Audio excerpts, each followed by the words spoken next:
Hi అండి, తెలుగింటి అత్తకోడళ్ళ రుచులకు స్వాగతం అండి. మీరందరూ బాగున్నారా? మేము బాగున్నామండి. ఇదిగోండి కిందకంటా వచ్చేసినాయి.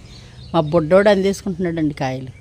కానీ కాయలా ఉండగానే ఇదిగో చేయడండి బెజ్జాలు పెట్టేస్తాకి ఉడతలు ఇష్టం వచ్చినట్టు చేస్తున్నాయి. అయిగోండి కాయలు. ఈ కొంచెం తయారైన తర్వాత మెత్తన మాగాయ పచ్చడి కలిపేసుకుంటే కాయలు కింద వరుసనే ఎవరు గమ్మును ముట్టుకోకుండానే ఉంటారో మనకు కాయలు సేల్స్ అవుతాయి. మన ఇంట్లో అవసరం కూడా గడుస్తుంది.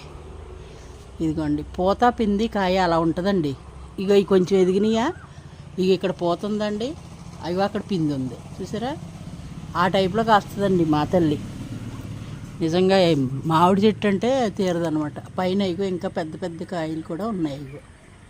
ఇగో పెద్ద కాయలు ఎండలో కనపడతలేదు, అందుకనే నేను బయట కాయలు కొనండి.